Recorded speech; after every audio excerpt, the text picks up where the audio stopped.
કેન્દ્રીય કેબિનેટની બેઠકમાં 5 મહત્વપૂર્ણ નિર્ણયો લેવાયા છે, જેમાં કેન્દ્રએ રેલવેના 10,90,000 કર્મચારીઓને દિવાળી બોનસની ભેટ આપી છે.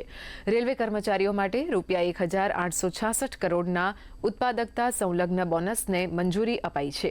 તો કેન્દ્રીય મંત્રીમંડળે બિહારના બખ્તિયારપુર રાજવીર અને ઝારખંડના તિલૈયા વચ્ચે 104 કિલોમીટર લાંબા રેલવે ડબલિંગ પ્રોજેક્ટને પણ મંજૂરી આપી છે. આ પ્રોજેક્ટનો ખર્ચ આશરે ₹1,192 કરોડ થશે. કેન્દ્રીય મંત્રી અશ્વિની વૈષ્ણવે જણાવ્યું કે આ બોનસ 78 દિવસના પગાર જેટલું છે. દર વર્ષે દુર્ગા પૂજા, દશેરાની રજાઓ પહેલા લાયક રેલવે કર્મચારીઓને PLB ચૂકવવામાં આવે છે.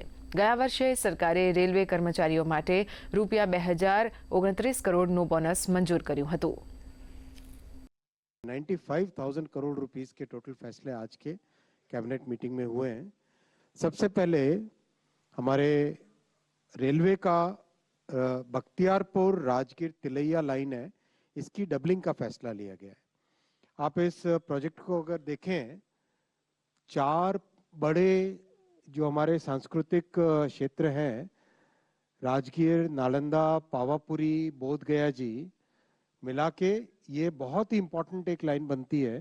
ये लाइन अभी तक सिंगल लाइन थी, तो सिंगल लाइन के कारण इसकी लिमिटेड कैपेसिटी थी और डबल हो जाने से इसकी कैपेसिटी सब्सटेंशियली बढ़ जाएगी और सब्सटेंशियली बढ़ने से कई नई गाड़ियां चला पाएंगे और इसमें बिहार में काफ़ी एक बड़ा जो पटना और गया जी की कनेक्टिविटी का एक बड़ा माध्यम ये बनेगा और नीचे झारखंड के साथ कनेक्टिविटी का भी इसमें बहुत बड़ा माध्यम बनता है.